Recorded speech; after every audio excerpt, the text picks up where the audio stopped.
नमस्ते मेरे प्यारे दोस्तों। आज मैं आपको सुनाऊंगी प्रेमचंद जी का उपन्यास गोदान भाग 7। यह अभिनय जब समाप्त हुआ तो उधर रंगशाला में धनुष यज्ञ समाप्त हो चुका था और सामाजिक प्रहसन की तैयारी हो रही थी, मगर इन सज्जनों को उससे विशेष दिलचस्पी न थी। केवल मिस्टर मेहता देखने गए और आदि से अंत तक जमे रहे। उन्हें बड़ा मजा आ रहा था। बीच बीच में तालियां बजाते थे और फिर कहो का आग्रह करके अभिनेताओं को प्रोत्साहन भी देते जाते थे। राय साहब ने इस प्रहसन में एक मुकदमेबाज देहाती जमींदार का खाका उड़ाया था। कहने को तो प्रहसन था, मगर करुणा से भरा हुआ।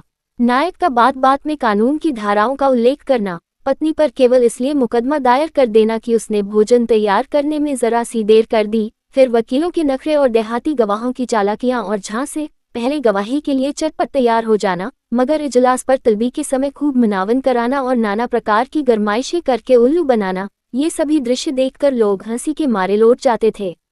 सबसे सुंदर वह दृश्य था जिसमें वकील गवाहों को उनके बयान रटा रहा था।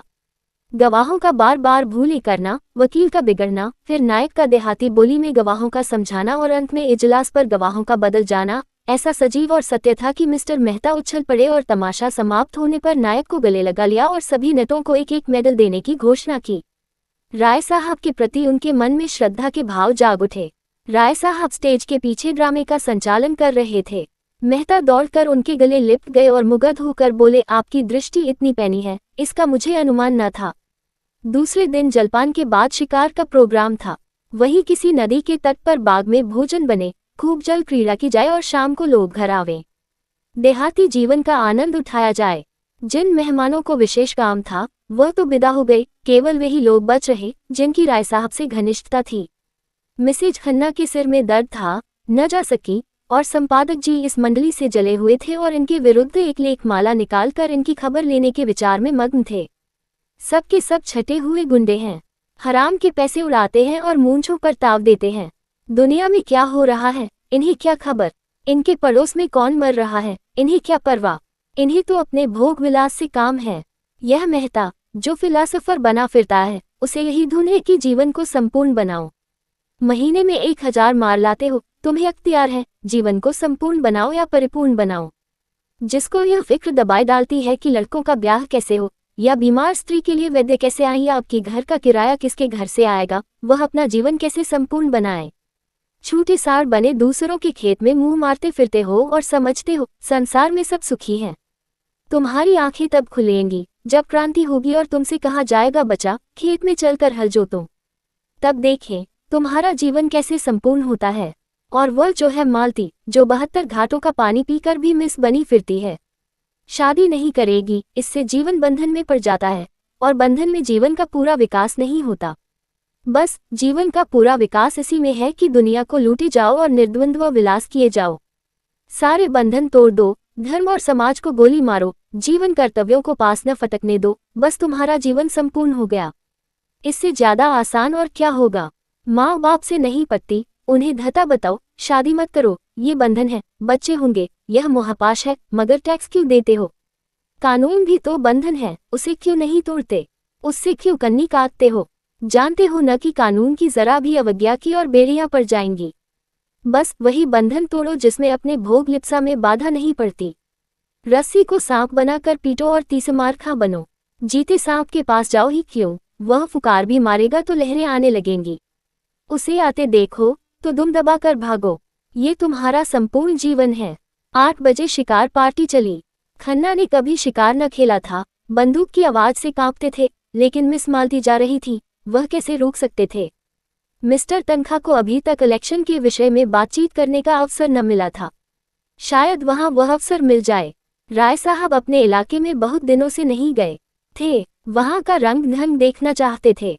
कभी कभी इलाके में आने जाने से असामियों से एक संबंध भी तो हो जाता है और रोग भी रहता है। कारकुन और प्यादे भी सचेत रहते हैं।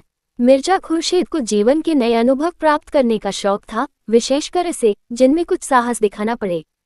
मिस मालती अकेले कैसे रहती, उन्हें तो रसिकों का जमघट चाहिए।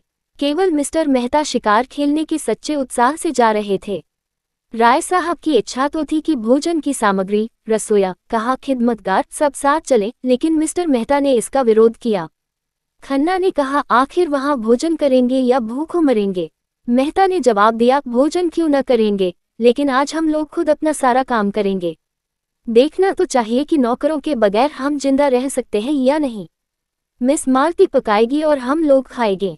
देहातों में हाड़ियां और पत्तल मिल ही जाते हैं और ईंधन की कोई कमी नहीं। शिकार हम करेंगे ही। मालती ने गिला किया, क्षमा कीजिए, आपने रात मेरी कलाई इतने जोर से पकड़ी कि अभी तक दर्द हो रहा है।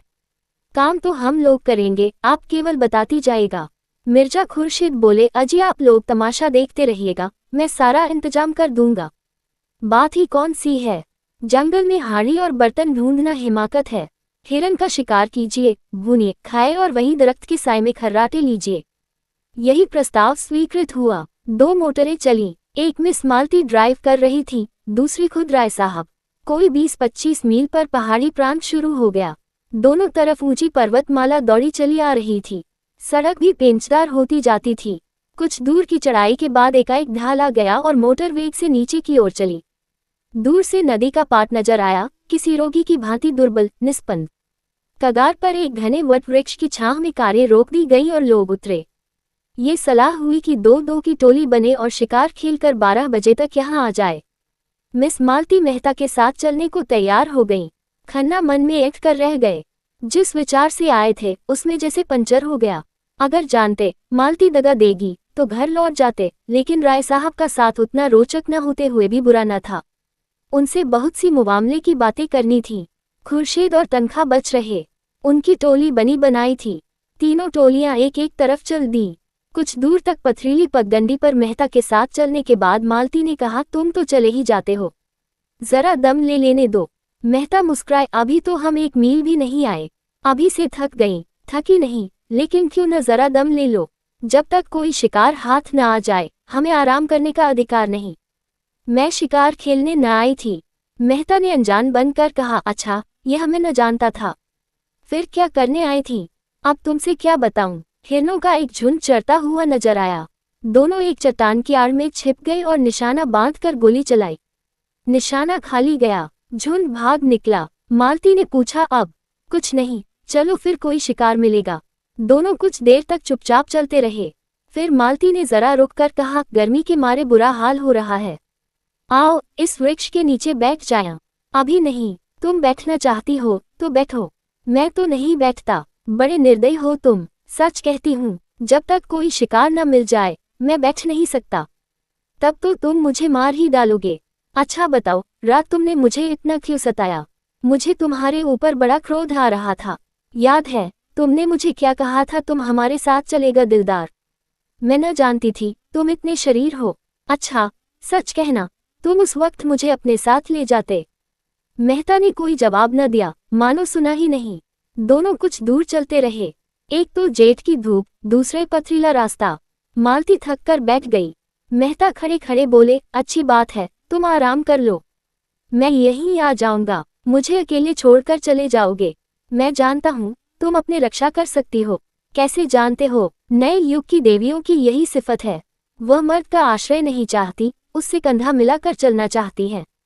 मालती ने झेपते हुए कहा, तुम कोरे फिलासफर हो मेहता, सच। सामने वृक्ष पर एक मोर बैठा हुआ था। मेहता ने निशाना साधा और बंदूक चलाई। मोर उड़ गया। मालती प्रसन्न होकर बोली, बहुत अच्छा हुआ, मेरा शाप पड़ा। मेहता ने बंदूक कंधों पर रखकर कहा, तुमने मुझे नहीं, अपने आप को शाप दिया। शिकार मिल जाता तो मैं 10 मिनट की मोहलत देता, अब तो तुमको फौरन चलना पड़ेगा। मालती उठकर मेहता का हाथ पकड़ती हुई बोली, फिलासफरों के शायद हृदय नहीं होता। तुमने अच्छा किया विवाह नहीं किया, उस गरीब को मार ही डालते। मगर मैं यूं न छोड़ूंगी, तुम मुझे छोड़कर नहीं जा सकते। मेहता ने एक झटके से हाथ छुड़ा लिया और आगे बढ़े। मालती सजल नेत्र होकर बोली, मैं कहती हूँ मत जाओ। नहीं, मैं इसी चट्टान पर सिर पटक दूंगी। मेहता ने तेजी से कदम बढ़ाए। मालती उन्हें देखती रही। जब वह 20 कदम निकल गए तो झुंझलाकर उठी और उनके पीछे दौड़ी। अकेले विश्राम करने में कोई आनंद न था। समीप आकर बोली, मैं तुम्हें इतना पशु न जानती थी। मैं जो हिरन मारूंगा उसकी खाल तुम्हें भेंट करूंगा। खाल जाए भाड़ में, मैं अब तुमसे बात न करूंगी। कहीं हम लोगों के हाथ कुछ न लगा और दूसरों ने अच्छे शिकार मारे तो मुझे बड़ी झेप होगी। एक चौड़ा नाला मुंह फैलाए बीच में खड़ा था। बीच की चट्टानें उसके दांतों सी लगती थीं। धार में इतना वेग था कि लहरें उछली पड़ती थीं। सूर्य मध्याह्न आ पहुंचा था और उसकी प्यासी किरणें जल में क्रीड़ा कर रही थीं। मालती ने प्रसन्न होकर कहा, अब तो लौटना पड़ा। क्यों उस पार चलेंगे? यही तो शिकार मिलेंगे। धारा में कितना वेग है, मैं तो बह जाऊंगी। अच्छी बात है, तुम यहीं बैठो, मैं जाता हूँ। हाँ, आप जाए, मुझे अपने जान से बैर नहीं है। मेहता ने पानी में कदम रखा और पांव साधते हुए चले। ज्यों ज्यों आगे जाते थे, पानी गहरा होता जाता था, यहाँ तक कि छाती तक आ गया। मालती अधीर हो उठी, शंका से मन चंचल हो उठा। ऐसी विकलता तो उसे कभी न होती थी। ऊंचे स्वर में बोली, पानी गहरा है, ठहर जाओ, मैं भी आती हूँ। नहीं नहीं, तुम फिसल जाओगी, धार तेज है। कोई हरज नहीं, मैं आ रही हूँ, आगे न बढ़ना, खबरदार। मालती साड़ी ऊपर चढ़ाकर नाले में बैठी, मगर 10 हाथ आते आते पानी उसकी कमर तक आ गया। मेहता घबराए, दोनों हाथ से उसे लौट जाने को कहते हुए बोले, तुम यहाँ मत आओ मालती, यहाँ तुम्हारी गर्दन तक पानी है। मालती ने एक कदम और आगे बढ़कर कहा, होने दो, तुम्हारी यही इच्छा है कि मैं मर जाऊं तो तुम्हारे पास ही मरूंगी। मालती पेट तक पानी में थी। धार इतनी तेज थी कि मालूम होता था कदम उखड़ा। मेहता लौट पड़े और मालती को एक हाथ से पकड़ लिया। मालती ने नशीली आंखों में रोष भर कर कहा, मैंने तुम्हारे जैसा बेदर्द आदमी कभी न देखा था, बिल्कुल पत्थर हो। खैर, आज सता लो, जितना सताते बने, मैं भी कभी समझूंगी। मालती के पांव उखड़ते हुए मालूम हुए। वह बंदूक संभालती हुई उनसे चिमट गई। मेहता ने आश्वासन देते हुए कहा, तुम यहाँ खड़ी नहीं रह सकती, मैं तुम्हें अपने कंधों पर बिठाए लेता हूँ। मालती ने भरेकुटी टेढ़ी करके कहा, तो उस पार जाना क्या इतना जरूरी है? मेहता ने कुछ उत्तर न दिया। बंदूक कनपटी से कंधों पर दबा ली और मालती को दोनों हाथों से उठाकर कंधों पर बैठा लिया। मालती अपने पुलक को छिपाती हुई बोली, अगर कोई देख ले, भद्दा तो लगता है। 2 पग के बाद उसने करुण स्वर में कहा, अच्छा बताओ, मैं यही पानी में डूब जाऊं तो तुम्हें रंज हो या न हो? मैं तो समझती हूँ तुम्हें बिल्कुल रंज न होगा। मेहता ने आहत स्वर से कहा, तुम समझती हो, मैं आदमी नहीं हूँ। मैं तो यही समझती हूँ, क्यों छिपाऊं? सच कहती हो मालती, तुम क्या समझते हो? मैं कभी बतलाऊंगा। पानी मेहता की गर्दन तक आ गया, कहीं अगला कदम उठाते ही सिर तक न आ जाए।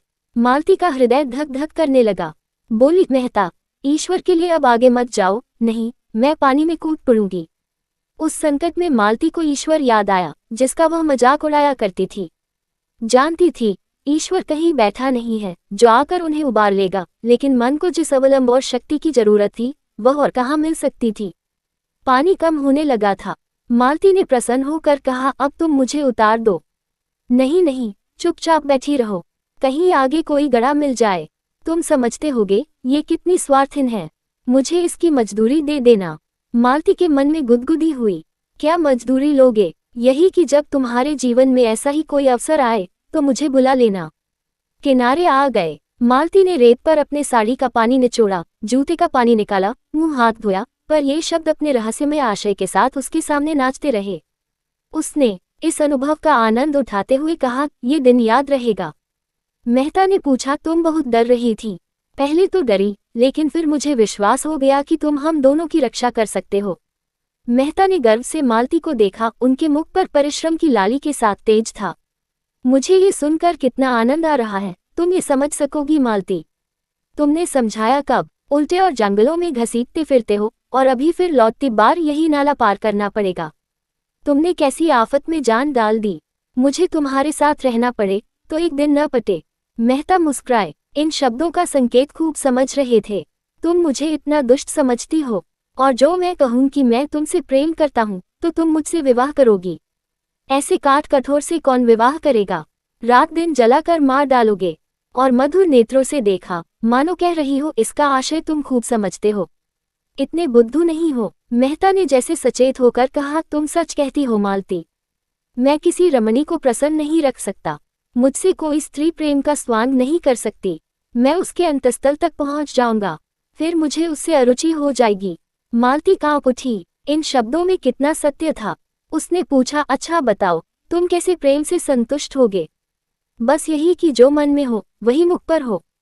मेरे लिए रंग रूप और हाव भाव और नाजो अंदाज का मूल्य उतना ही है जितना होना चाहिए। मैं वह भोजन चाहता हूँ जिससे आत्मा की तृप्ति हो, उत्तेजक और शोषक पदार्थों की मुझे जरूरत नहीं। मालती ने होंठ सिकोड़कर ऊपर को सांस खींचते हुए कहा, तुमसे कोई पेश न पाएगा। एक ही घाघ हो। अच्छा बताओ, मेरे विषय में तुम्हारा क्या ख्याल है? मेहता ने नटखटपन से मुस्कुरा कर कहा, तुम सब कुछ कर सकती हो, बुद्धिमती हो, चतुर हो, प्रतिभावान हो, दयालु हो, चंचल हो, स्वाभिमानी हो, त्याग कर सकती हो, लेकिन प्रेम नहीं कर सकती। मालती ने पैनी दृष्टि से ताक कर कहा, झूठे हो तुम, बिल्कुल झूठे। मुझे तुम्हारा ये दावा निस्सार मालूम होता है कि तुम नारी हृदय तक पहुंच जाते हो। दोनों नाले के किनारे किनारे चले जा रहे थे। 12 बज चुके थे, पर अब मालती को न विश्राम की इच्छा थी, न लौटने की।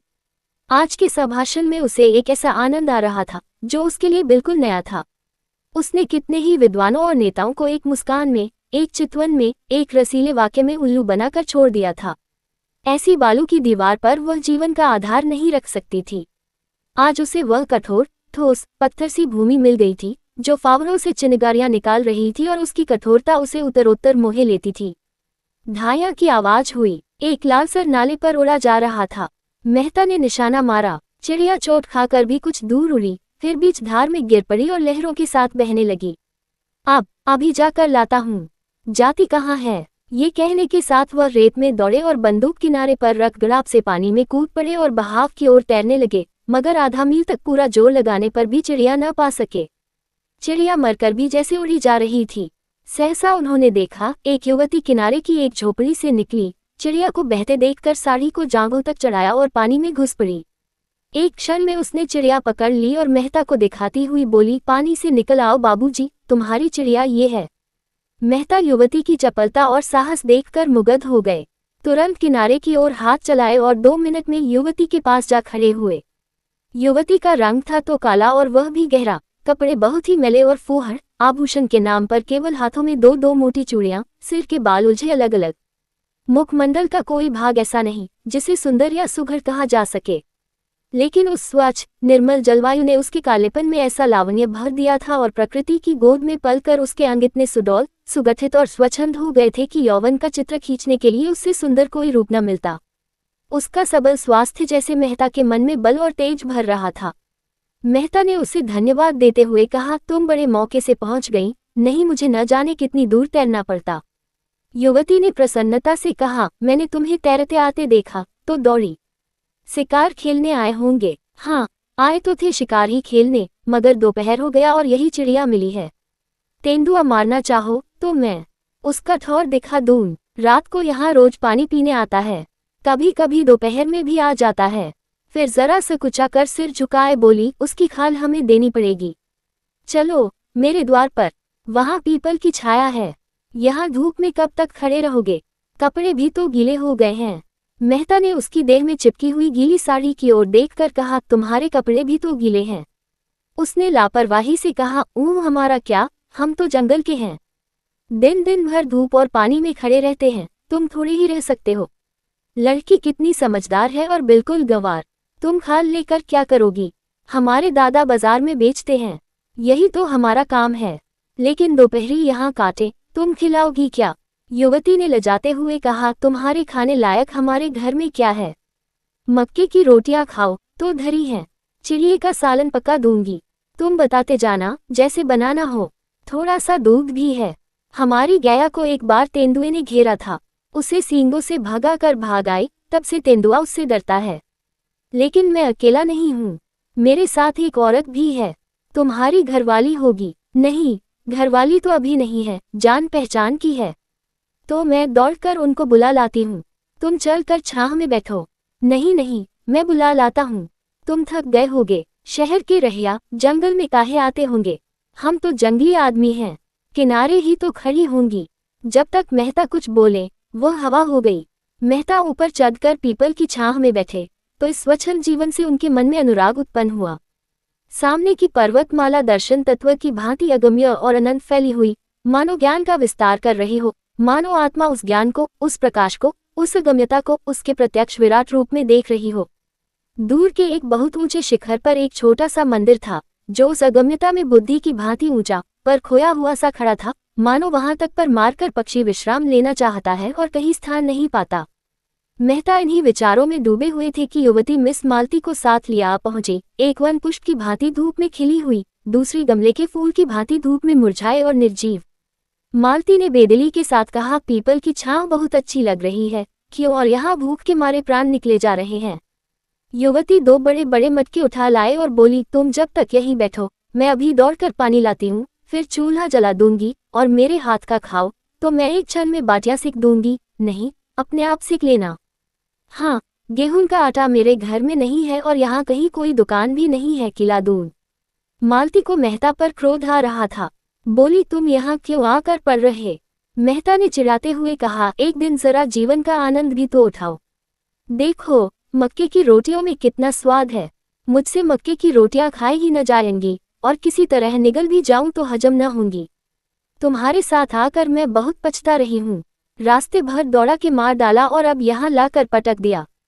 मेहता ने कपड़े उतार दिए थे और केवल एक नीला जांघिया पहने बैठे हुए थे। युवती को मटके ले जाते देखा तो उसके हाथ से मटके छीन लिए और कुएं पर पानी भरने चले। दर्शन के गहरे अध्ययन में भी उन्होंने अपने स्वास्थ्य की रक्षा की थी और दोनों मटके लेकर चलते हुए उनकी मांसल और चौड़ी छाती और मछलीदार जांघ ही किसी यूनानी प्रतिमा के सुगठित अंगों की भांति उनके पुरुषार्थ का परिचय दे रही थी। युवती उन्हें पानी खींचते हुए अनुराग भरी आंखों से देख रही थी। वह अब उसकी दया के पात्र नहीं, श्रद्धा के पात्र हो गए थे। कुआं बहुत गहरा था, कोई 60 हाथ, मटके भारी थे और मेहता कसरत का अभ्यास करते रहने पर भी एक मटका खींचते खींचते शिथिल हो गए। युवती ने दौड़कर उनके हाथ से रस्सी छीन ली और बोली, तुमसे न खींचेगा, तुम जाकर खाट पर बैठो, मैं खींचे लेती हूँ। मेहता अपने पुरुषत्व का यह अपमान न सह सके। रस्सी उसके हाथ से फिर ले ली और जोर मारकर एक क्षण में दूसरा मटका भी खींच लिया और दोनों हाथों में दोनों मटके लिए आकर झोपड़ी के द्वार पर खड़े हो गए। युवती ने चटपट आग जलाई, लालसर के पंख झुलस डाले, छुरे से उसकी बोटियां बनाई और चूल्हे में आग जलाकर मांस चढ़ा दिया और चूल्हे के दूसरे अले पर कढ़ाई में दूध उबालने लगी। और मालती भौहें चढ़ाए खाट पर खिन मन पड़ी इस तरह ये दृश्य देख रही थी मानो उसके ऑपरेशन की तैयारी हो रही हो। मेहता झोपड़ी के द्वार पर खड़े होकर युवती के गृह कौशल को अनुरक्त नेत्रों से देखते हुए बोले, मुझे भी तो कोई काम बताओ, मैं क्या करूं? युवती ने मीठी झिड़की के साथ कहा, तुम्हें कुछ नहीं करना है, जाकर बाई के पास बैठो, बेचारी बहुत भूखी है, दूध गर्म हुआ जाता है, उसे पिला देना। उसने एक घड़े से आटा निकाला और गूंथने लगी। मेहता उसके अंगों का विलास देखते रहे। युवती भी रह रहकर उन्हें कनखियों से देखकर अपना काम करने लगती थी। मालती ने पुकारा, तुम वहां क्यों खड़े हो? मेरे सिर में जोर का दर्द हो रहा है, आधा सिर ऐसा फटा पड़ता है जैसे गिर जाएगा। मेहता ने आकर कहा, मालूम होता है धूप लग गई है। मैं क्या जानती थी तुम मुझे मार डालने के लिए यहाँ ला रहे हो। तुम्हारे साथ कोई दवा भी तो नहीं है क्या? मैं किसी मरीज को देखने आ रही थी जो दवा लेकर चलती। मेरा एक दवाओं का बक्स है, वह सिमरी में है। उफ, सिर फटा जाता है। मेहता ने उसके सिर की ओर जमीन पर बैठकर धीरे धीरे उसका सिर सहलाना शुरू किया। मालती ने आंखें बंद कर लीं। युवती हाथों में आटा भरे, सिर के बाल बिखेरे, आंखें धुएं से लाल और सजल, सारी देह पसीने में तर, जिससे उसका उभरा हुआ वक्ष साफ झलक रहा था, आकर खड़ी हो गई और मालती को आंखें बंद किए पड़ी देखकर बोली, बाई को क्या हो गया है? मेहता बोले, सिर में बड़ा दर्द है। पूरे सिर में है कि आधे में? आधे में बतलाती हैं। दाईं ओर है कि बाईं ओर? बाईं ओर। मैं अभी दौड़ के एक दवा लाती हूँ, घिस कर लगाते ही अच्छा हो जाएगा। तुम इस धूप में कहाँ जाओगी? युवती ने सुना ही नहीं, वेग से एक ओर जाकर पहाड़ियों में छिप गई। कोई आधा घंटे बाद मेहता ने उसे ऊंची पहाड़ी पर चढ़ते देखा। दूर से बिल्कुल गुड़िया सी लग रही थी। मन में सोचा, इस जंगली छोकरी में सेवा का कितना भाव और कितना व्यावहारिक ज्ञान है। लू और धूप में आसमान पर चढ़ी चली जा रही है। मालती ने आंखें खोलकर देखा, कहाँ गई वह कलूटी? गजब की काली है, जैसे आबनूस का कुंदा हो। इसे भेज दो, राय साहब से कह आए कार यहाँ भेज दें। इस तपिश में मेरा दम निकल जाएगा। कोई दवा लेने गई है, कहती है उससे आधा सिर का दर्द बहुत जल्द आराम हो जाता है। इनकी दवाएं इन्हीं को फायदा करती हैं, मुझे न करेगी। तुम तो इस छोकरी पर लट्टू हो गए हो। कितने छिछोरे हो, जैसी रूह वैसे फरिश्ते। मेहता को कटु सत्य कहने में संकोच न होता था। कुछ बातें तो उसमें ऐसी हैं कि अगर तुम में होती तो तुम सचमुच देवी हो जाती। उसकी खूबियां उसे मुबारक। मुझे देवी बनने की इच्छा नहीं। तुम्हारी इच्छा हो तो मैं जाकर कार लाऊं, यद्यपि कार यहाँ आ भी सकेगी, मैं नहीं कह सकता। उस कलूटी को क्यों नहीं भेज देते? वह तो दवा लेने गई है, फिर भोजन पकाएगी। तो आज आप उसके मेहमान हैं। शायद रात को भी यही रहने का विचार होगा। रात को शिकार भी तो अच्छे मिलते हैं। मेहता ने इस आक्षेप से चिढ़कर कहा, इस युवती के प्रति मेरे मन में जो प्रेम और श्रद्धा है वह ऐसी है कि अगर मैं उसकी ओर वासना से देखूं तो आंखें फूट जाएं। मैं अपने किसी घनिष्ठ मित्र के लिए भी इस धूप और लू में उस ऊंची पहाड़ी पर न जाता। और हम केवल घड़ी भर के मेहमान हैं, ये वह जानती है। वह किसी गरीब औरत के लिए भी इसी तत्परता से दौड़ जाएगी। मैं विश्व बंधुत्व और विश्व प्रेम पर केवल लेख लिख सकता हूँ, केवल भाषण दे सकता हूँ। वह उस प्रेम और त्याग का व्यवहार करती है। कहने से करना कहीं कठिन है, इसे तुम भी जानती हो। मालती ने उपहास भाव से कहा, बस बस, वह देवी है। मैं मान गई। उसके वक्ष में उभार है, नितंबों में भारीपन है। देवी होने के लिए और क्या चाहिए? मेहता तिलमिला उठे, तुरंत उठे और कपड़े पहने जो सूख गए थे। बंदूक उठाए और चलने को तैयार हुए। मालती ने फुकार मारी, तुम नहीं जा सकते मुझे अकेली छोड़कर। तब कौन जाएगा? वही तुम्हारी देवी। मेहता हतबुद्धि से खड़े थे। नारी पुरुष पर कितनी आसानी से विजय पा सकती है, इसका आज उन्हें जीवन में पहला अनुभव हुआ। वह दौड़ती हांफती चली आ रही थी। वही कलूटी युवती हाथ में एक झाड़ लिए हुए समीप आकर मेहता को कहीं जाने को तैयार देखकर बोली, मैं वह जड़ी खोज लाई, अभी घिस कर लगाती हूँ। लेकिन तुम कहाँ जा रहे हो? मांस तो पक गया होगा, मैं रोटियां सेक देती हूँ, दो एक खा लेना। बाई दूध पी लेगी, ठंडा हो जाए तो चले जाना। उसने निसंकोच भाव से मेहता के अचकन की बटनें खोल दी। मेहता अपने को बहुत रोके हुए थे। जी होता था इस गंवारन के चरणों को चूम ले। मालती ने कहा, अपने दवाए रहने दे। नदी के किनारे बरगद के नीचे हमारी मोटर कार खड़ी है, वहां और लोग होंगे, उनसे कहना कार यहाँ लाएं। दौड़ी हुई जा। युवती ने दीन नेत्रों से मेहता को देखा। इतनी मेहनत से बूटी लाए, उसका यह अनादर। इस गंवारन की दवा इन्हें नहीं जची तो न सही, उसका मन रखने को ही जरा सी लगवा लेती तो क्या होता? उसने बूटी जमीन पर रख कर पूछा, तब तक तो चूल्हा ठंडा हो जाएगा बाई जी, कहो तो रोटियां सेक कर रख दूं। बाबूजी खाना खा लें, तुम दूध पी लो और दोनों जने आराम करो, तब तक मैं मोटर वाले को बुला लाऊंगी। वह झोपड़ी में गई, बुझी हुई आग फिर जलाई। देखा तो मांस उबल गया था, कुछ जल भी गया था। जल्दी जल्दी रोटियां सेन की, दूध गर्म था, उसे ठंडा किया और एक कटोरे में मालती के पास लाई। मालती ने कटोरे के भद्देपन पर मुंह बनाया, लेकिन दूध त्याग न सकी। मेहता झोपड़ी के द्वार पर बैठकर एक थाली में मांस और रोटियां खाने लगे। युवती खड़ी पंख झल रही थी। मालती ने युवती से कहा, उन्हें खाने दो, कहीं भागे नहीं जाते हैं, तू जाकर गाड़ी ला। युवती ने मालती की ओर एक बार सवाल की आंखों से देखा, यह क्या चाहती हैं? इनका आशय क्या है? उसे मालती के चेहरे पर रोगियों की सी नम्रता और कृतज्ञता और याचना न दिखाई दी। उसकी जगह अभिमान और प्रमाद की झलक थी। गंवारिन मनोभावों को पहचानने में चतुर थी। बोली, मैं किसी की लौड़ी नहीं हूँ बाई जी, तुम बड़ी हो, अपने घर की बड़ी हो, मैं तुमसे कुछ मांगने तो नहीं जाती, मैं गाड़ी लेने न जाऊंगी। मालती ने डांटा, अच्छा तूने गुस्ताखी पर कमर बांधी, बता तू किसके इलाके में रहती है? ये राय साहब का इलाका है, तो तुझे उन्हीं राय साहब के हाथों हंटरों से पिटवाऊंगी। मुझे पिटवाने से तुम्हें सुख मिले तो पिटवा लेना बाई जी, कोई रानी महारानी थोड़ी हूं कि लश्कर भेजनी पड़ेगी। मेहता ने दो चार कौर निगले थे कि मालती की यह बातें सुनी। कौर कंठ में अटक गया, जल्दी से हाथ धोया और बोले, वह नहीं जाएगी, मैं जा रहा हूँ। मालती भी खड़ी हो गई, उसे जाना पड़ेगा। मेहता ने अंग्रेजी में कहा, उसका अपमान करके तुम अपना सम्मान बढ़ा नहीं रही हो मालती। मालती ने फटकार बताए, ऐसी ही लौंडियां मर्दों को पसंद आती हैं, जिनमें और कोई गुण हो या न हो, उनकी टहल दौड़ दौड़ कर प्रसन्न मन से करे और अपना भाग्य सराहे कि इस पुरुष ने मुझसे ये काम करने को तो कहा। वह देवियां हैं, शक्तियां हैं, विभूतियां हैं। मैं समझती थी वह पुरुषत्व तुम में कम से कम नहीं है, लेकिन अंदर से, संस्कारों से तुम भी वही बर्बर हो। मेहता मनोविज्ञान के पंडित थे, मालती के मनोरहस्यों को समझ रहे थे। ईर्ष्या का ऐसा अनोखा उदाहरण उन्हें कभी न मिला था। उस रमणी में, जो इतनी मृदु स्वभाव, इतनी उदार, इतनी प्रसन्न मुख थी, ईर्ष्या की ऐसी प्रचंड ज्वाला। बोले, कुछ भी कहो, मैं उसे न जाने दूंगा। उसकी सेवाओं और कृपाओं का ये पुरस्कार देकर मैं अपने नजरों में नीच नहीं बन सकता। मेहता के स्वर में कुछ ऐसा तेज था कि मालती धीरे से उठी और चलने को तैयार हो गई। उसने जलकर कहा, अच्छा तो मैं ही जाती हूँ, तुम उसके चरणों की पूजा करके पीछे आना। मालती 2-3 कदम चली गई तो मेहता ने युवती से कहा, अब मुझे आज्ञा दो बहन, तुम्हारा यह नेह, तुम्हारी यह निस्वार्थ सेवा हमेशा याद रहेगी। युवती ने दोनों हाथों से सजल नेत्र होकर उन्हें प्रणाम किया और झोपड़ी के अंदर चली गई। दूसरी टोली राय साहब और खन्ना की थी। राय साहब तो अपने उसी रेशमी कुर्ते और रेशमी चादर में थे, मगर खन्ना ने शिकारी सूट डांटा था, जो शायद आज ही के लिए बनवाया गया था, क्योंकि खन्ना को असामियों के शिकार से इतनी फुर्सत कहाँ थी कि जानवरों का शिकार करते। खन्ना थिंगने एक हरे रूपवान आदमी थे, गेहूं रंग, बड़ी बड़ी आंखें, मुंह पर चेचक के दाग, बातचीत में बड़े कुशल। कुछ देर चलने के बाद खन्ना ने मिस्टर मेहता का जिक्र छेड़ दिया, जो कल से ही उनके मस्तिष्क में राहु की भांति समाये हुए थे।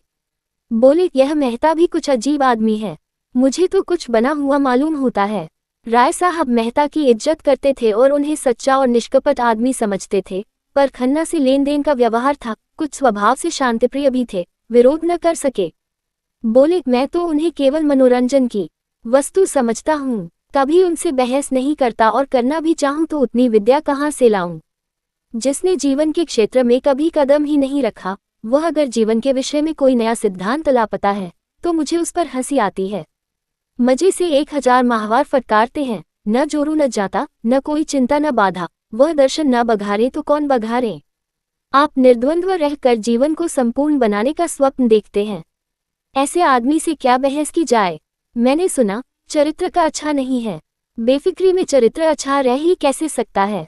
समाज में रहो और समाज के कर्तव्यों और मर्यादाओं का पालन करो, तब पता चले। मालती न जाने क्या देखकर उन पर लट्टू हुई जाती है।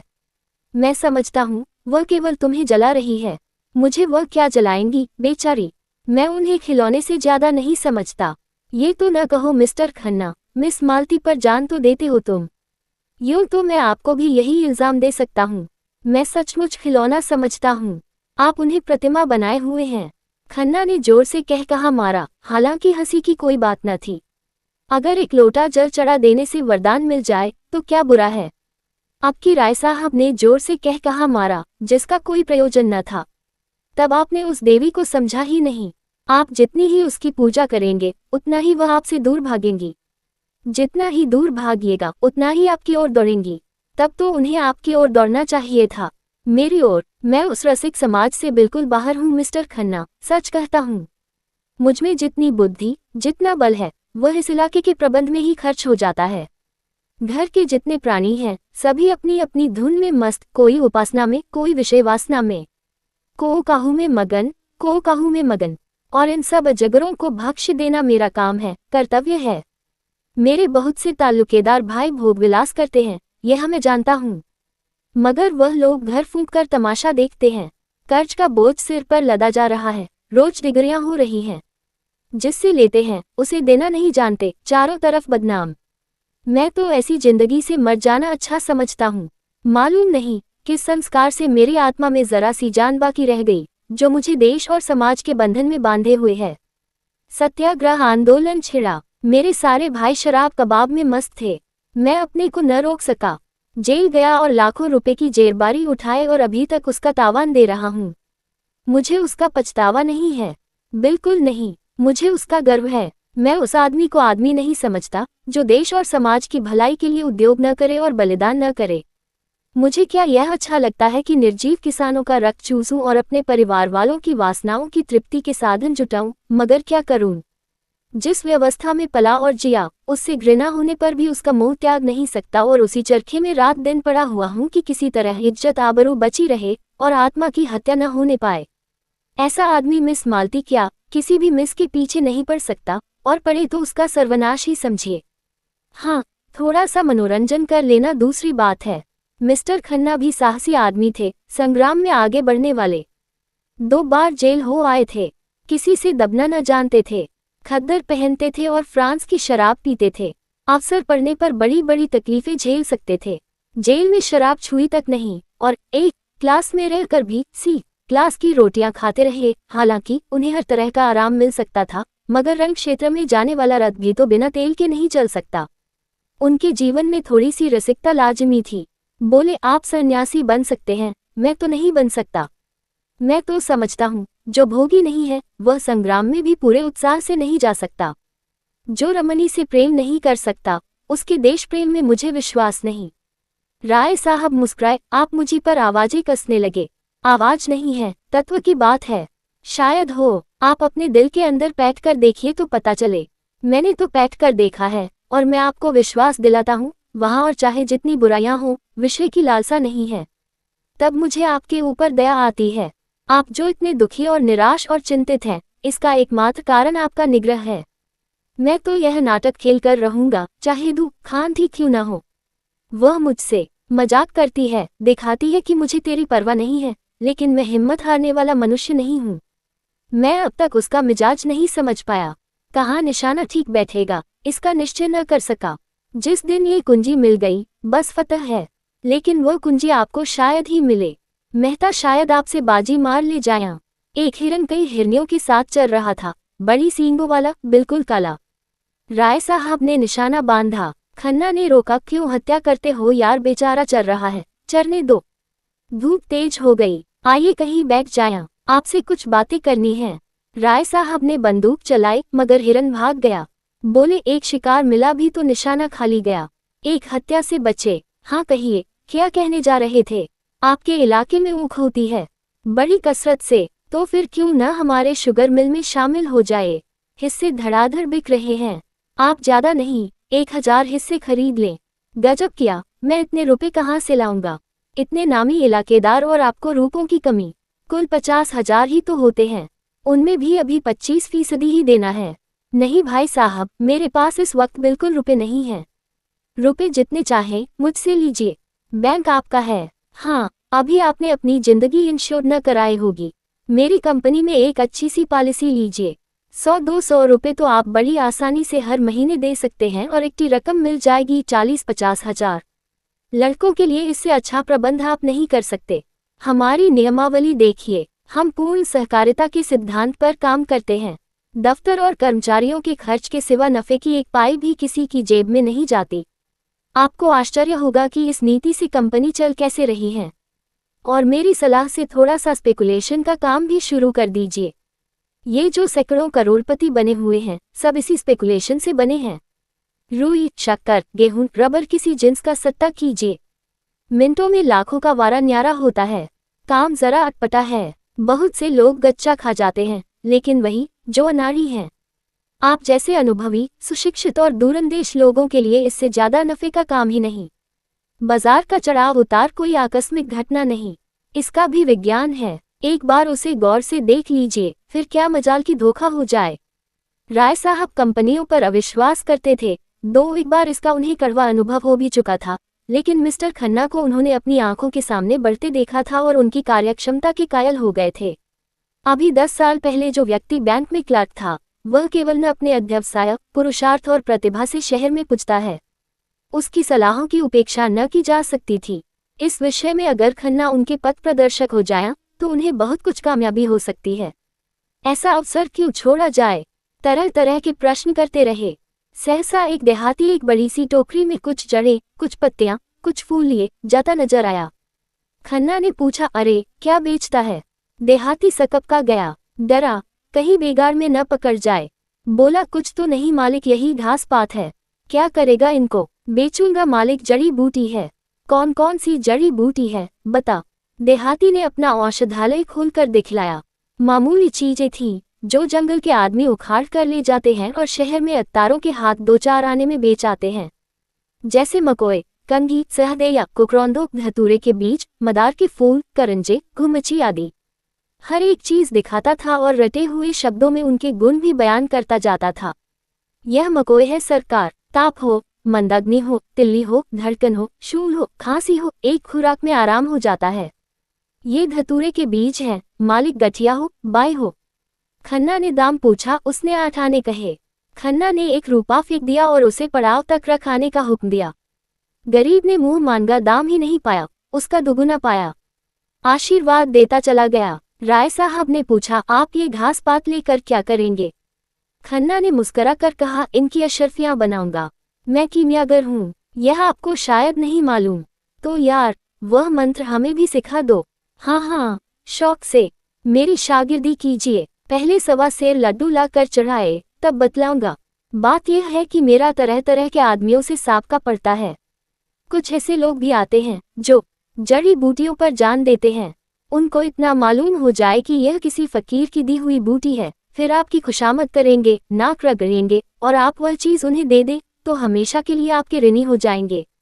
1 रुपये में अगर 10-20 बुद्धों पर एहसान का नमद कसा जा सके तो क्या बुरा है। जरा से एहसान से बड़े बड़े काम निकल जाते हैं। राय साहब ने कौतूहल से पूछा, मगर इन बूटियों के गुण आपको याद कैसे रहेंगे? खन्ना ने कहा, मारा आप भी राय साहब बड़े मजे की बातें करते हैं। जिस बूटी में जो भी गुण चाहे बता दीजिए, वह आपकी लियाकत पर मुनहसर है।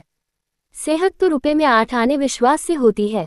आप जो इन बड़े बड़े अफसरों को देखते हैं और इन लंबी पूंछ वाले विद्वानों को और इन रईसों को, ये सब अंधविश्वासी होते हैं।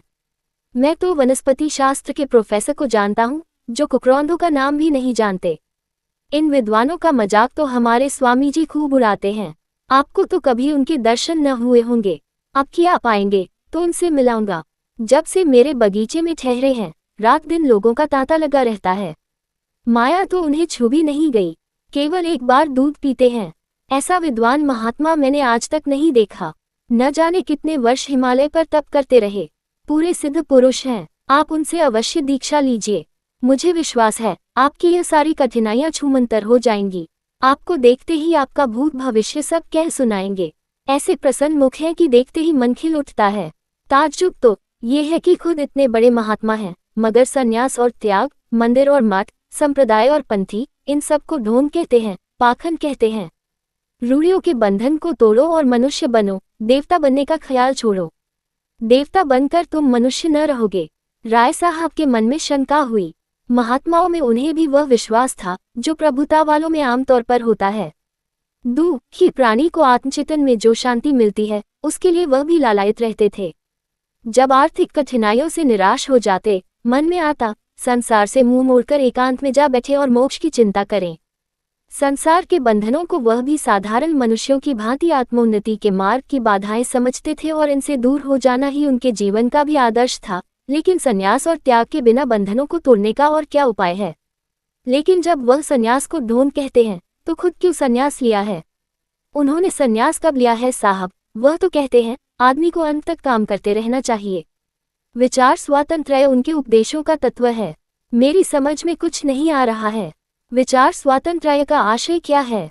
समझ में तो मेरे भी कुछ नहीं आया। अब क्या आइए तो उनसे बातें हों। वह प्रेम को जीवन का सत्य कहते हैं और इसकी ऐसी सुंदर व्याख्या करते हैं कि मन मुग्ध हो जाता है। मिस मालती को उनसे मिलाया या नहीं? आप भी दिल लगी करते हैं। मालती को भला इनसे क्या मिला था? वाक्य पूरा न हुआ था कि सामने झाड़ी में सरसराहट की आवाज सुनकर चौंक पड़े और प्राण रक्षा की प्रेरणा से राय साहब के पीछे आ गए। झाड़ी में से एक तेंदुआ निकला और मंदगति से सामने की ओर चला। राय साहब ने बंदूक उठाए और निशाना बांधना चाहते थे कि खन्ना ने कहा, यह क्या करते हैं आप? ख्वाह मख्वाह उसे छेड़ रहे हैं। कहीं लौट पड़े तो? लौट क्या पड़ेगा, वही ढेर हो जाएगा। तो मुझे उस टीले पर चढ़ जाने दीजिए। मैं शिकार का ऐसा शौकीन नहीं हूँ। तब क्या शिकार खेलने चले थे? शामत और क्या? राय साहब ने बंदूक नीचे कर ली। बड़ा अच्छा शिकार निकल गया। ऐसे अवसर कम मिलते हैं। मैं तो अब यहाँ नहीं ठहर सकता। खतरनाक जगह है। एक आध शिकार तो मार लेने दीजिए। खाली हाथ लौटते शर्म आती है। आप मुझे कृपा करके कार के पास पहुंचा दीजिए, फिर चाहे तेंदुए का शिकार कीजिए या चीते का। आप बड़े डरपोक हैं मिस्टर खन्ना, सच। व्यर्थ में अपने जान खतरे में डालना बहादुरी नहीं है। अच्छा तो आप खुशी से लौट सकते हैं। अकेला? रास्ता बिल्कुल साफ है। जी नहीं, आपको मेरे साथ चलना पड़ेगा। राय साहब ने बहुत समझाया, मगर खन्ना ने एक न मानी। मारे भय के उनका चेहरा पीला पड़ गया था। उस वक्त अगर झाड़ी में से एक गिलहरी भी निकल आती तो वह चीख मारकर गिर पड़ते। बोटी बोटी कांप रही थी, पसीने से तर हो गए थे। राय साहब को लाचार होकर उनके साथ लौटना पड़ा। जब दोनों आदमी बड़ी दूर निकल आए तो खन्ना के होश ठिकाने आए। बोले, खतरे से नहीं डरता, लेकिन खतरे के मुंह में उंगली डालना हिमाकत है। अजी जाओ भी। जरा सा तेंदुआ देख लिया तो जान निकल गई। मैं शिकार खेलना उस जमाने का संस्कार समझता हूँ जब आदमी पशु था। तब से संस्कृति बहुत आगे बढ़ गई है। मैं मिस मालती से आपकी कलई खोलूंगा। मैं अहिंसावादी होना लज्जा की बात नहीं समझता। अच्छा तो यह आपका अहिंसावाद था? शाबाश। खन्ना ने गर्व से कहा, जी हाँ, यह मेरा अहिंसावाद था। आप बुद्ध और शंकर के नाम पर गर्व करते हैं और पशुओं की हत्या करते हैं। लज्जा आपको आनी चाहिए, न कि मुझे। कुछ दूर दोनों फिर चुपचाप चलते रहे। तब खन्ना बोले, तो आप कब तक आएंगे? मैं चाहता हूँ आप पॉलिसी का फॉर्म आज ही भर दें और शक्कर के हिस्सों का भी। मेरे पास दोनों फॉर्म भी मौजूद हैं। राय साहब ने चिंतित स्वर में कहा, जरा सोच लेने दीजिए। इसमें सोचने की जरूरत नहीं। तीसरी टोली मिर्जा खुर्शीद और मिस्टर तनखा की थी। मिर्जा खुर्शीद के लिए भूत और भविष्य सादे कागज की भांति था। वह वर्तमान में रहते थे। न भूत का पछतावा था, न भविष्य की चिंता। जो कुछ सामने आ जाता था उसमें जी जान से लग जाते थे। मित्रों की मंडली में वह विनोद के पुतले थे। काउंसिल में उनसे ज्यादा उत्साही मेंबर कोई न था। जिस प्रश्न के पीछे पड़ जाते मिनिस्टरों को रुला देते। किसी के साथ रू रियायत करना न जानते थे। बीच बीच में परिहास भी करते जाते थे। उनके लिए आज जीवन था, कल का पता नहीं। गुस्सेवर भी ऐसे थे कि तार ठोंक कर सामने आ जाते थे। नम्रता के सामने दंडवत करते थे, लेकिन जहां किसी ने शान दिखाए और यह हाथ धोकर उसके पीछे पड़े। न अपना लेना याद रखते थे, न दूसरों का देना। शौक था शायरी का और शराब का। औरत केवल मनोरंजन की वस्तु थी। बहुत दिन हुए हृदय का दिवाला निकाल चुके थे। मिस्टर तनखा दांव पेंच के आदमी थे। सौदा पटाने में, मुआमला सुझाने में, अड़ंगा लगाने में, बालू से तेल निकालने में, गला दबाने में, दुम झाड़ कर निकल जाने में बड़े सिद्धहस्त। कहिए रेत में नाव चला दे, पत्थर पर दूब उगा दे। ताल्लुकेदारों को महाजनों से कर्ज दिलाना, नई कंपनियां खोलना, चुनाव के अवसर पर उम्मीदवार खड़े करना, यही उनका व्यवसाय था। खासकर चुनाव के समय उनकी तकदीर चमकती थी। किसी पोड़े उम्मीदवार को खड़ा करते, दिलोजान से उसका काम करते और 10-20 हजार बना लेते। जब कांग्रेस का जोर था तो कांग्रेस के उम्मीदवार के सहायक थे।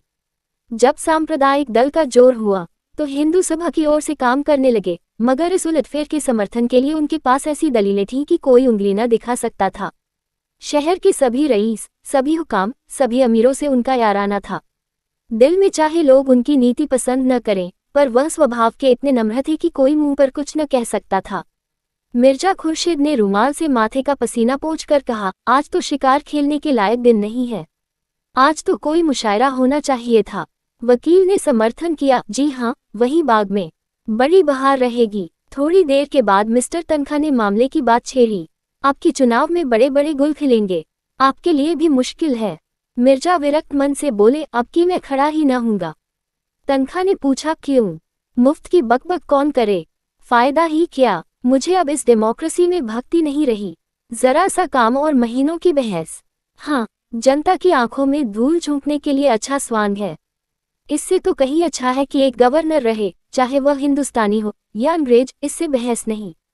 एक इंजन जिस गाड़ी को बड़े मजे से हजारों मील खींच ले जा सकता है, उसे 10,000 आदमी मिलकर भी उतनी तेजी से नहीं खींच सकते। मैं तो ये सारा तमाशा देखकर काउंसिल से बेजार हो गया हूँ। मेरा बस चले तो काउंसिल में आग लगा दूं। जिसे हम डेमोक्रेसी कहते हैं, वह व्यवहार में बड़े बड़े व्यापारियों और जमींदारों का राज्य है और कुछ नहीं। चुनाव में वही बाजी ले जाता है जिसके पास रुपए हैं। रुपए के जोर से उसके लिए सभी सुविधाएं तैयार हो जाती हैं। बड़े बड़े पंडित, बड़े बड़े मौलवी, बड़े बड़े लिखने और बोलने वाले, जो अपने जबान और कलम से पब्लिक को जिस तरफ चाहे फेर दे, सभी सोने के देवता के पैरों पर माथा रगड़ते हैं। मैंने तो इरादा कर लिया है, अब इलेक्शन के पास न जाऊंगा। मेरा प्रोपेगेंडा अब डेमोक्रेसी के खिलाफ होगा। मिर्जा साहब ने कुरान की आयतों से सिद्ध किया कि पुराने जमाने के बादशाहों के आदर्श कितने ऊंचे थे। आज तो हम उसकी तरफ ताक भी नहीं सकते। हमारी आंखों में चकाचौंध आ जाएगी। बादशाह को खजाने की एक कौड़ी भी निजी खर्च में लाने का अधिकार न था। वह किताबें नकल करके, कपड़े सीकर, लड़कों को पढ़ाकर अपना गुजर करता था। मिर्जा ने आदर्श महीपों की एक लंबी सूची गिना दी। कहाँ तो वह प्रजा को पालने वाला बादशाह और कहाँ आजकल के मंत्री और मिनिस्टर। 5, 6, 7, 8 हजार माहवार मिलना चाहिए। ये लूट है या डेमोक्रेसी? हिरनों का झुंड चरता हुआ नजर आया। मिर्जा के मुख पर शिकार का जोश चमक उठा। बंदूक संभाली और निशाना मारा। एक काला सा हिरन गिर पड़ा। वह मारा। इस उन्मत्त ध्वनि के साथ मिर्जा भी बेतहाशा दौड़े, बिल्कुल बच्चों की तरह उछलते कूदते, तालियां बजाते। समीप ही एक वृक्ष पर एक आदमी लकड़ियां काट रहा था। वह भी चटपट वृक्ष से उतरकर मिर्जा जी के साथ दौड़ा। हिरन की गर्दन में गोली लगी थी, उसके पैरों में कंपन हो रहा था और आंखें पथरा गई थीं। लकड़हारे ने हिरन को करुण नेत्रों से देखकर कहा, अच्छा पट्टा था, मन भर से कम न होगा। हुक्म हो तो मैं उठाकर पहुंचा दूं। मिर्जा कुछ बोले नहीं, हिरन की टंगी हुई, दीन वेदना से भरी आंखें देख रहे थे। अभी 1 मिनट पहले इसमें जीवन था। जरा सा पत्ता भी खड़कता तो कान खड़े करके चौकड़ियां भरता हुआ निकल भागता। अपने मित्रों और बाल बच्चों के साथ ईश्वर की उगाई हुई घास खा रहा था, मगर अब निस्पंद पड़ा है। उसकी खाल उधेड़ लो, उसकी बोटियां कर डालो, उसका कीमा बना डालो, उसे खबर भी न होगी। उसकी क्रीड़ा में जीवन में जो आकर्षण था, जो आनंद था, वह क्या इस निर्जीव शव में है। कितनी सुंदर गठन थी, कितनी प्यारी आंखें, कितनी मनोहर छवि। उसकी छलांगें हृदय में आनंद की तन्वरें पैदा कर देती थीं। उसकी चौकड़ियों के साथ हमारा मन भी चौकड़ियां भरने लगता था। उसकी स्फूर्ति जीवन सा बिखेरती चलती थी, जैसे फूल सुगंध बिखेरता है। लेकिन अब उसे देखकर ग्लानि होती है। लकड़हारे ने पूछा, कहाँ पहुंचाना होगा मालिक? मुझे भी 2-4 पैसे दे देना। मिर्जा जी जैसे ध्यान से चौंक पड़े। बोले, अच्छा उठा ले। कहाँ चलेगा? जहाँ हुक्म हो मालिक। नहीं, जहाँ तेरी इच्छा हो वहाँ ले जा, मैं तुझे देता हूँ। लकड़हारे ने मिर्जा की ओर कौतूहल से देखा। कानों पर विश्वास न आया। अरे नहीं मालिक, हुजूर ने स्वीकार किया है तो हम कैसे खा लें? नहीं नहीं, मैं खुशी से कहता हूँ, तुम इसे ले जाओ। तुम्हारा घर यहाँ से कितनी दूर है? कोई आधा कोस होगा मालिक। तो मैं भी तुम्हारे साथ चलूंगा, देखूंगा तुम्हारे बाल बच्चे कैसे खुश होते हैं। ऐसे तो मैं न ले जाऊंगा सरकार। आप इतनी दूर से आए, इस कड़ी धूप में शिकार किया, मैं कैसे उठा ले जाऊं? उठा उठा, देर न कर, मुझे मालूम हो गया तू भला आदमी है। लकड़हारे ने डरते डरते और रह रहकर मिर्जा जी के मुख की ओर सशंक नेत्रों से देखते हुए कि कहीं बिगड़ न जाया, हिरन को उठाया। सहसा उसने हिरन को छोड़ दिया और खड़ा होकर बोला, मैं समझ गया मालिक, हुजूर ने इसकी हलाली नहीं की। मिर्जा जी ने हंसकर कहा, बस बस, तूने खूब समझा। अब उठा ले और घर चल। मिर्जा जी धर्म के इतने पाबंद न थे। 10 साल से उन्होंने नमाज न पढ़ी थी। 2 महीने में 1 दिन व्रत रख लेते थे, बिल्कुल निराहार निर्जल। मगर लकड़हारे को इस ख्याल से जो संतोष हुआ था कि हिरन अब इन लोगों के लिए अखाद्य हो गया है, उसे फीका न करना चाहते थे। लकड़हारे ने हल्के मन से हिरन को गर्दन पर रख लिया और घर की ओर चला। तनखा अभी तक तटस्थ से वही पेड़ के नीचे खड़े थे। धूप में हिरन के पास जाने का कष्ट क्यों उठाते? कुछ समझ में न आ रहा था कि मुआमला क्या है, लेकिन जब लकड़हारे को उल्टी दिशा में जाते देखा तो आकर मिर्जा से बोले, आप उधर कहाँ जा रहे हैं हजरत? क्या रास्ता भूल गए? मिर्जा ने अपराधी भाव से मुस्कुरा कर कहा, मैंने शिकार इस गरीब आदमी को दे दिया, अब जरा इसके घर चल रहा हूँ, आप भी आइए न। तनखा ने मिर्जा को कौतूहल की दृष्टि से देखा और बोले, आप अपने होश में हैं या नहीं? कह नहीं सकता, मुझे खुद नहीं मालूम। शिकार इसे क्यों दे दिया? इसलिए कि उसे पाकर इसे जितनी खुशी होगी, मुझे या आपको न होगी। तनखा खिसियाकर बोले, जाए, सोचा था खूब कबाब उड़ाएंगे, सो आपने सारा मजा किरकिरा कर दिया। खैर, राय साहब और मेहता कुछ न कुछ लाएंगे ही, कोई गम नहीं। मैं इस इलेक्शन के बारे में कुछ अर्ज करना चाहता हूँ। आप नहीं खड़ा होना चाहते न सही, आपकी जैसी मर्जी, लेकिन आपको इसमें क्या तामुल है कि जो लोग खड़े हो रहे हैं उनसे इसकी अच्छी कीमत वसूल की जाए। मैं आपसे सिर्फ इतना चाहता हूं कि आप किसी पर यह भेद न खुलने दें कि आप नहीं खड़े हो रहे हैं। सिर्फ इतनी मेहरबानी कीजिए मेरे साथ। ख्वाजा जमाल ताहिर इसी शहर से खड़े हो रहे हैं। रईसों के वोट तो 16 आने उनकी तरफ हैं ही, हुकाम भी उनके मददगार हैं। फिर भी पब्लिक पर आपका जो असर है, इससे उनकी कोर दब रही है। आप चाहे तो आपको उनसे 10-20 हजार रुपये महज ये जाहिर कर देने के मिल सकते हैं कि आप उनकी खातिर बैठ जाते हैं। नहीं, मुझे अर्ज कर लेने दीजिए। इस मुआमले में आपको कुछ नहीं करना है, आप बेफिक्र बैठे रहिए। मैं आपकी तरफ से एक मैनिफेस्टो निकाल दूंगा और उसी शाम को आप मुझसे 10,000 नकद वसूल कर लीजिए। मिर्जा साहब ने उनकी ओर हिकारत से देखकर कहा, मैं ऐसे रुपए पर और आप पर लानत भेजता हूँ। मिस्टर तनखा ने जरा भी बुरा नहीं माना, माथे पर बल तक न आने दिया। मुझ पर जितनी लानत चाहे भेजें, मगर रुपए पर लानत भेजकर आप अपना ही नुकसान कर रहे हैं। मैं ऐसी रकम को हराम समझता हूँ। आप शरीयत के इतने पाबंद तो नहीं हैं। लूट की कमाई को हराम समझने के लिए शरा का पाबंद होने की जरूरत नहीं है। तो इस मुआमले में क्या आप फैसला तब्दील नहीं कर सकते? जी नहीं। अच्छी बात है, इसे जाने दीजिए। किसी बीमा कंपनी के डायरेक्टर बनने में तो आपको कोई एतराज नहीं है। आपको कंपनी का एक हिस्सा भी न खरीदना पड़ेगा, आप सिर्फ अपना नाम दे दीजिएगा। जी नहीं, मुझे ये भी मंजूर नहीं है। मैं कई कंपनियों का डायरेक्टर, कई का मैनेजिंग एजेंट, कई का चेयरमैन था। दौलत मेरे पांव चूमती थी। मैं जानता हूँ दौलत से आराम और तकल्लुफ के कितने सामान जमा किए जा सकते हैं, मगर यह भी जानता हूँ कि दौलत इंसान को कितना खुदगर्ज बना देती है, कितना इश्कपसंद, कितना मक्कार, कितना बेगैरत। वकील साहब को फिर कोई प्रस्ताव करने का साहस न हुआ। मिर्जा जी की बुद्धि और प्रभाव में उनका जो विश्वास था वह बहुत कम हो गया। उनके लिए धन ही सब कुछ था और ऐसे आदमी से जो लक्ष्मी को ठोकर मारता हो उनका कोई मेल न हो सकता था। लकड़हारा हिरन को कंधों पर रखे लपका चला जा रहा था। मिर्जा ने भी कदम बढ़ाया, पर स्थूलकाय तनखा पीछे रह गए। उन्होंने पुकारा, जरा सुनिए मिर्जा जी, आप तो भागे जा रहे हैं। मिर्जा जी ने बिना रुके हुए जवाब दिया, वह गरीब बोझ लिए इतनी तेजी से चला जा रहा है, हम क्या अपना बदन लेकर भी उसके बराबर नहीं चल सकते। लकड़हारे ने हिरन को एक ठूंठ पर उतार कर रख दिया था और दम लेने लगा था। मिर्जा साहब ने आकर पूछा, थक गए? क्यों? लकड़हारे ने सिकुचाते हुए कहा, बहुत भारी है सरकार। तो लाओ, कुछ दूर मैं ले चलूं। लकड़हारा हंसा। मिर्जा डील डौल में उससे कहीं ऊंचे और मोटे ताजे थे, फिर भी वह दुबला पतला आदमी उनकी इस बात पर हंसा। मिर्जा जी पर जैसे चाबुक पड़ गया। तुम हंसे क्यों? क्या तुम समझते हो मैं इसे नहीं उठा सकता? लकड़हारे ने मानो क्षमा मांगी, सरकार आप बड़े आदमी हैं, बोझ उठाना तो हम जैसे मजूरों का ही काम है। मैं तुम्हारा दुगुना जो हूँ, इससे क्या होता है मालिक? मिर्जा जी का पुरुषत्व अपना और अपमान न सह सका। उन्होंने बढ़कर हिरन को गर्दन पर उठा लिया और चले, मगर मुश्किल से 50 कदम चले होंगे कि गर्दन फटने लगी, पांव थरथराने लगे और आंखों में तितलियां उड़ने लगी। कलेजा मजबूत किया और 20 कदम और चले। कमबख्त कहाँ रह गया, जैसे इस लाश में सीसा भर दिया गया हो। जरा मिस्टर तनखा की गर्दन पर रख दूं तो मजा आए। मशक की तरह जो फूले चलते हैं, जरा इसका मजा भी देखें, लेकिन बोझा उतारे कैसे?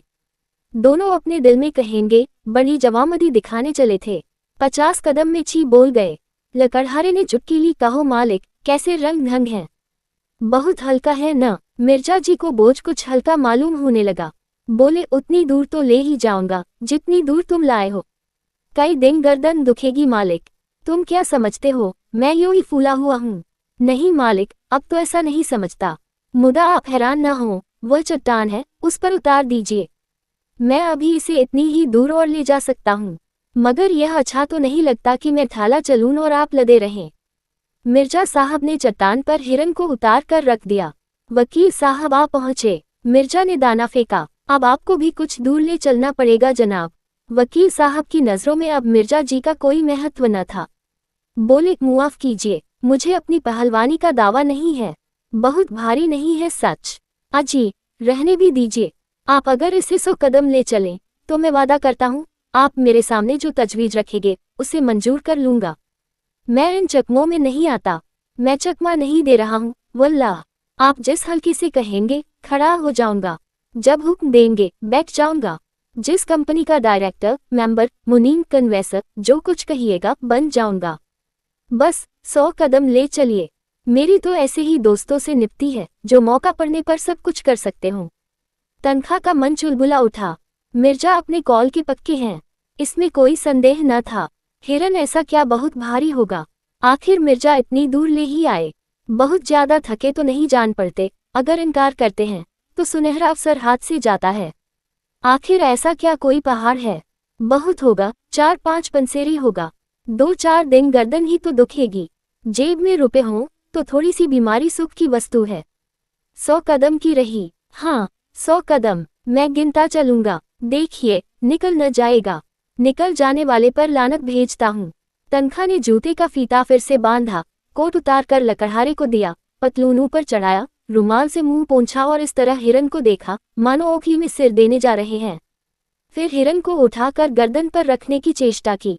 2-3 बार जोर लगाने पर लाश गर्दन पर तो आ गई, पर गर्दन न उठ सकी। कमर झुक गई, हाथ उठे और लाश को जमीन पर पटकने वाले थे कि मिर्जा ने उन्हें सहारा देकर आगे बढ़ाया। तनखा ने एक डग इस तरह उठाया जैसे दलदल में पांव रख रहे हों। मिर्जा ने बढ़ावा दिया, शाबाश मेरे शेर, वाह वाह। तनखा ने एक डग और रखा। मालूम हुआ गर्दन टूटी जाती है। मार लिया मैदान, शाबाश, जीते रहो पट्टे। तनखा दो डग और बड़े, आंखें निकली पड़ती थीं। बस एक बार और जोर मारो दोस्त। 100 कदम की शर्त गलत, 50 कदम की ही रही। वकील साहब का बुरा हाल था। वह बेजान हिरन शेर की तरह उनको दबोचे हुए, उनका हृदय रक्त चूस रहा था। सारी शक्तियां जवाब दे चुकी थीं। केवल लोभ किसी लोहे की धरन की तरह छत को संभाले हुए था। 1 से 25,000 तक की गोटी थी, मगर अंत में वह शहतीर भी जवाब दे गई। लोभी की कमर भी टूट गई। आंखों के सामने अंधेरा छा गया। सिर में चक्कर आया और वह शिकार गर्दन पर लिए पथरीली जमीन पर गिर पड़े। मिर्जा ने तुरंत उन्हें उठाया और अपने रुमाल से हवा करते हुए उनकी पीठ ठोकी। जोर तो यार, तुमने खूब मारा, लेकिन तकदीर के खोटे हो। तनखा ने हांफते हुए लंबी सांस खींचकर कहा, आपने तो आज मेरी जान ही ले ली थी। 2 मन से कम न होगा ससुर। मिर्जा ने हंसते हुए कहा, लेकिन भाईजान, मैं भी तो इतनी दूर उठाकर लाया ही था। वकील साहब ने खुशामद करनी शुरू की, मुझे तो आपकी फरमाइश पूरी करनी थी। आपको तमाशा देखना था, वह आपने देख लिया। अब आपको अपना वादा पूरा करना होगा। आपने मुआहदा कब पूरा किया?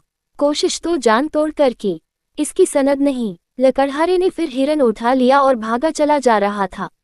वह दिखा देना चाहता था कि तुम लोगों ने कांख कूंख कर 10 कदम इसे उठा लिया, तो यह न समझो कि पास हो गए। इस मैदान में मैं दुर्बल होने पर भी तुमसे आगे रहूंगा। हाँ, कागज तुम चाहे जितना काला करो और झूठे मुकदमे चाहे जितने बनाओ। एक नाला मिला जिसमें बहुत थोड़ा पानी था। नाले के उस पार टीले पर एक छोटा सा 5-6 घरों का पुरवा था और कई लड़के इमली के नीचे खेल रहे थे। लकड़हारे को देखते ही सबों ने दौड़कर उसका स्वागत किया और लगे पूछने, किसने मारा बापू?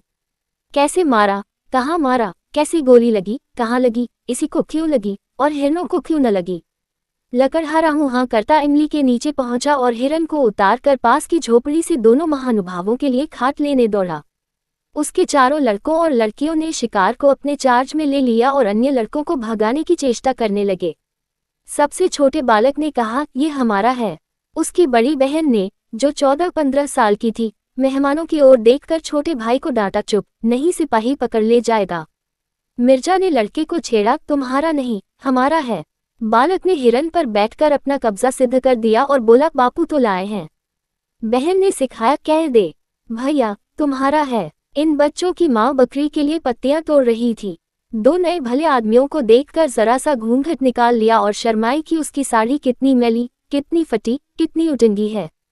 वह इस वेश में मेहमानों के सामने कैसे जाए? और गए बिना काम नहीं चलता, पानी वानी देना है। अभी दोपहर होने में कुछ कसर थी, लेकिन मिर्जा साहब ने दोपहरी इसी गांव में काटने का निश्चय किया। गांव के आदमियों को जमा किया, शराब मंगवाई, शिकार पका, समीप के बाजार से घी और मैदा मंगाया और सारे गांव को भोज दिया। छोटे बड़े स्त्री पुरुष सबों ने दावत उड़ाई। मर्दों ने खूब शराब पी और मस्त होकर शाम तक गाते रहे और मिर्जा जी बालकों के साथ बालक, शराबियों के साथ शराबी, बूढ़ों के साथ बूढ़े, जवानों के साथ जवान बने हुए थे। इतनी ही देर में सारे गांव से उनका इतना घनिष्ठ परिचय हो गया था, मानो यहीं के निवासी हों। लड़के तो उन पर लदे पड़ते थे। कोई उनकी फुदनेदार टोपी सिर पर रखे लेता था, कोई उनकी राइफल कंधों पर रख कर अकड़ता हुआ चलता था, कोई उनकी कलाई की घड़ी खोलकर अपने कलाई पर बांध लेता था। मिर्जा ने खुद खूब देशी शराब पी और झूम झूम कर जंगली आदमियों के साथ गाते रहे। जब ये लोग सूर्यास्त के समय यहाँ से विदा हुए तो गांव भर के नर नारी इन्हें बड़ी दूर तक पहुँचाने आए।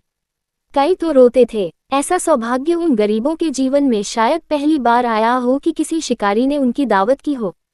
जरूर यह कोई राजा है, नहीं तो इतना दरियाव दिल किसका होता है। इनके दर्शन फिर काहे को होंगे। कुछ दूर चलने के बाद मिर्जा ने पीछे फिर कर देखा और बोले, बेचारे कितने खुश थे। काश मेरी जिंदगी में ऐसे मौके रोज आते। आज का दिन बड़ा मुबारक था। तनखा ने बेरुखी के साथ कहा, आपके लिए मुबारक होगा, मेरे लिए तो मनहूस ही था। मतलब कि कोई बात न हुई। दिन भर जंगलों और पहाड़ों की खाक छानने के बाद अपना समूह लिए लौटे जाते हैं। मिर्जा ने निर्दयता से कहा, मुझे आपके साथ हमदर्दी नहीं है। दोनों आदमी जब बरगद के नीचे पहुंचे तो दोनों टोलियां लौट चुकी थीं। मेहता मुंह लटकाए हुए थे। मालती विमन सी अलग बैठी थी, जो नई बात थी। राय साहब और खन्ना दोनों भूखे रह गए थे और किसी के मुंह से बात न निकलती थी। वकील साहब इसलिए दुखी थे कि मिर्जा ने उनके साथ बेवफाई की। अकेले मिर्जा साहब प्रसन्न थे और वो प्रसन्नता अलौकिक थी। दोस्तों, यहाँ पर गोदान का पार्ट 7 समाप्त होता है। गोदान पार्ट 8 सुनने के लिए डिस्क्रिप्शन में दिए गए लिंक पर क्लिक करें या फिर गोदान प्लेलिस्ट में जाकर आप गोदान के सारे पार्ट सुन सकते हैं। धन्यवाद दोस्तों। वीडियो को लाइक करें और अपनी राय कमेंट बॉक्स में ज़रूर दें और हाँ, चैनल को सब्सक्राइब भी कर लें ताकि आपको हमारे सारे अपडेट्स मिलते रहें।